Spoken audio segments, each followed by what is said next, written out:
Thank you so much. Good evening, everyone. Thank you so much for being here. It is my distinct honor to get to introduce Commissioner Briones and kick off this meeting tonight. I cannot say enough about Commissioner Briones. She is such an amazing community partner. When we need something here in Spring Branch, she is the first one to step up and say, what can we do to help? She is responsible for this amazing gym and community center.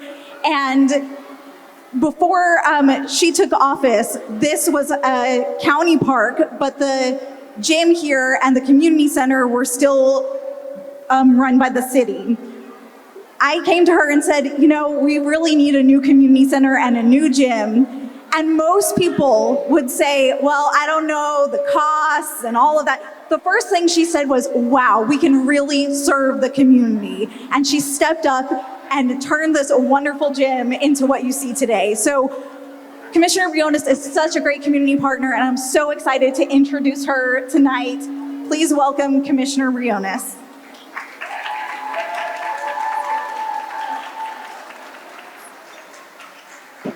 Thank you so much, everyone, for being here. First, can we give it up, please, for Councilmember Peck and her beautiful family?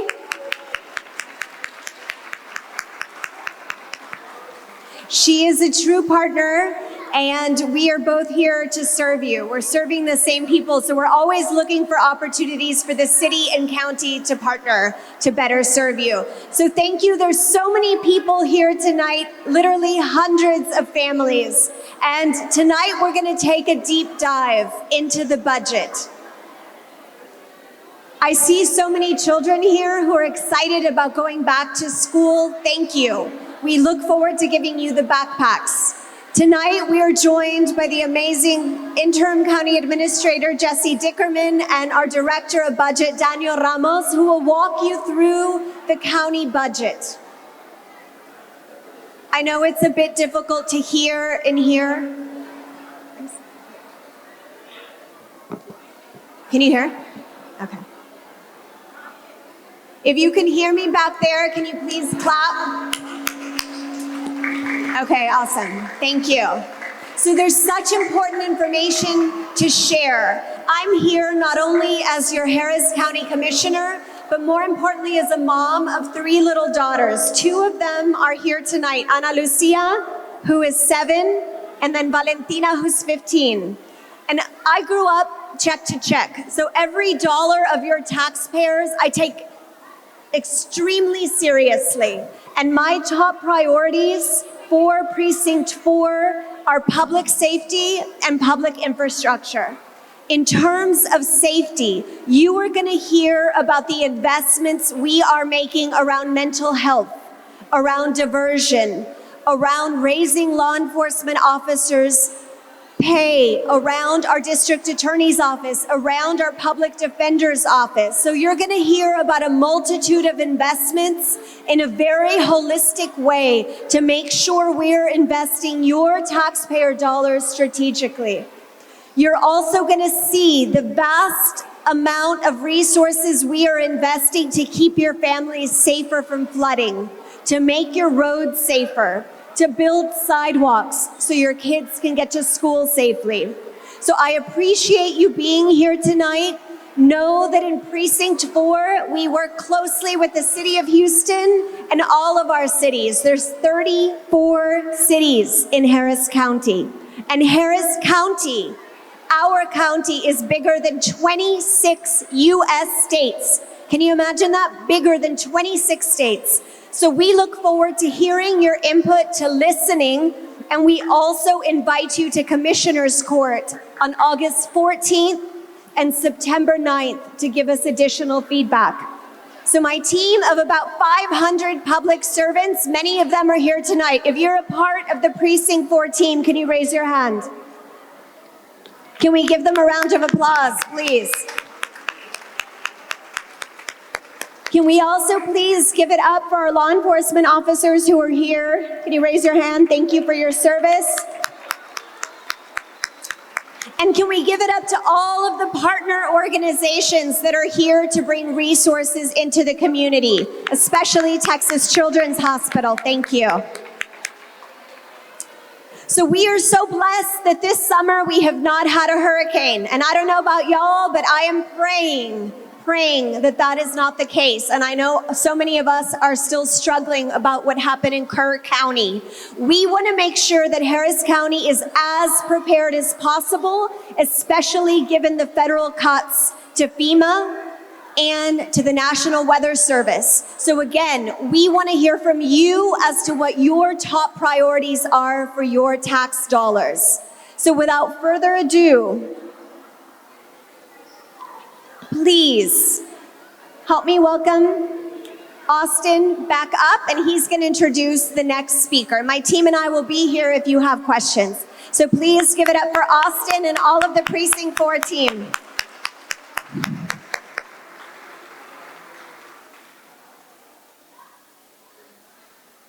If we can, let's give another round of applause for Commissioner Lesley Briones, please. Thank you, Commissioner. It's now my pleasure to introduce our next speaker for the evening. So Jesse Dickerman was appointed interim county administrator on April 21st, 2025, and he brings over 20 years of cross-sector experience to the role and has spent the past 5 years serving in senior roles within the county, driving organizational improvements, overseeing major initiatives, and advancing county-wide priorities. So please, everybody, give a very warm welcome to the interim county administrator, Mr. Jesse Dickerman.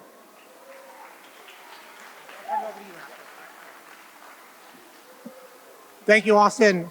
Good afternoon. I'm Jesse Dickerman. I'm the interim county administrator.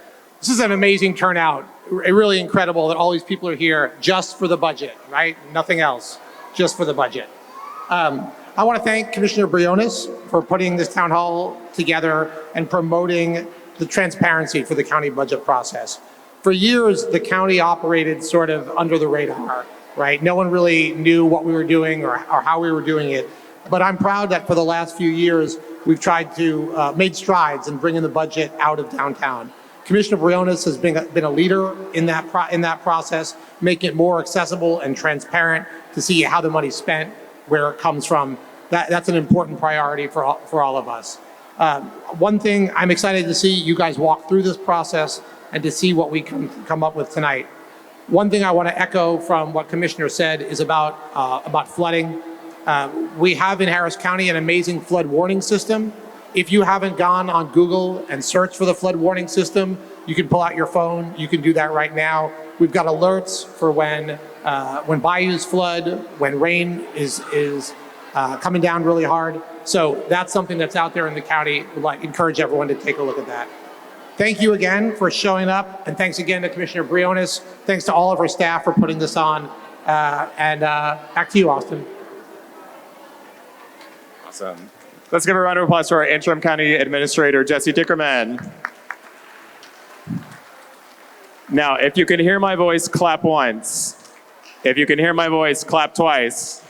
If you can hear my voice, clap 3 times. Perfect. There's a lot of great information that we want to make sure that you hear.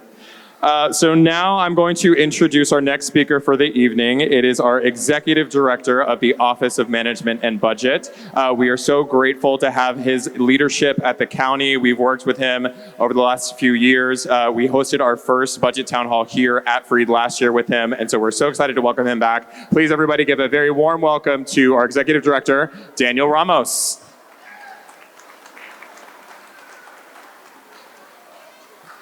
Thank you, Austin, and thank you, Commissioner, for having me. Like Austin mentioned, I'm Daniel Ramos. I'm the Budget Director for Harris County. We have a quick little presentation because I know I'm standing between you and free backpack, so I'll try to get through it as quickly as possible. Really quickly, just want to go over the timeline.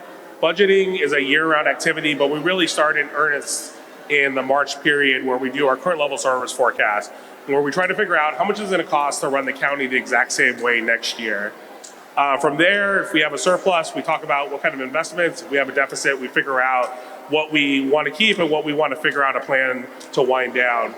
Right now, we're putting the final touches on a budget that'll be presented on August 14th. So I encourage you, if you enjoy the sultry voice here, that there'll be a lot of the talking on August 14th when we formally present the budget to Commissioner's Court. From there, we do budget hearings.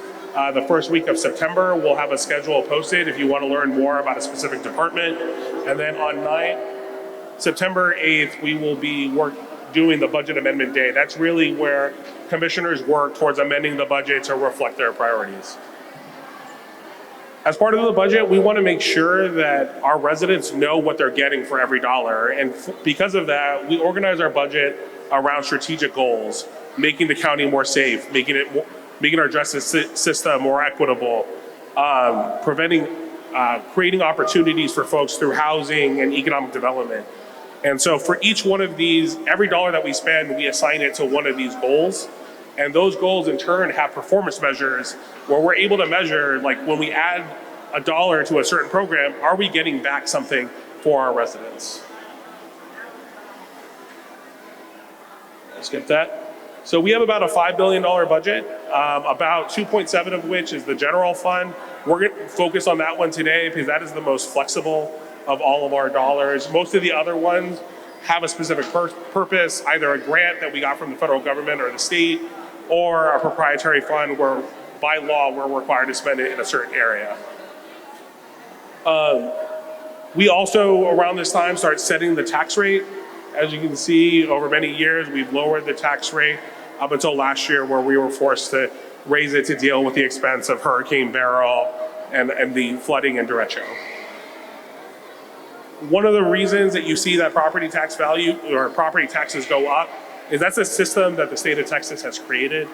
Roughly 80% of our revenue comes from property taxes, and we are limited in our ability to raise revenue outside of that.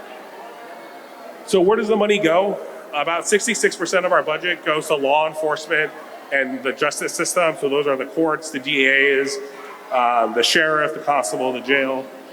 Another roughly $700 million is core services, all of the departments like mine that help other departments accomplish their mission, and so on and so forth.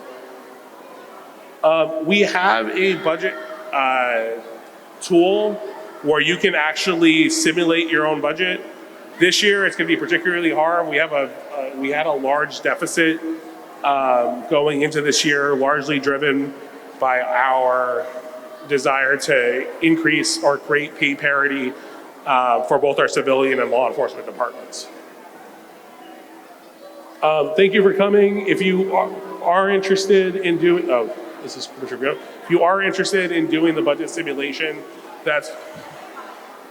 so we have, which one? So there's a range of tax rates that we can set. The lowest of the numbers called the no new revenue rate. We did it about 3 years ago. That happens when there's not a quorum or an agreement to adopt taxes. The voter approved rate is the highest tax rate that we're allowed to adopt by law. So as you can see, at the voter approved rate, we had a $270 million deficit. At the no new revenue rate, it'd be $310 million deficit. Some of the highlights, we've made investments into the Violent Persons Task Force. That was an ARPA program that became very successful that we fought to put in the budget. 5.7 for additional maintenance capabilities. That number is actually close over 100 million after the successful passage of Proposition B. 8.5 million for new criminal courts, 2.5 million for cybersecurity initiatives, and 700,000 for human resources transformation. Thank you all for attending. We have all of this information on our website, and I will be sticking around if folks have specific questions.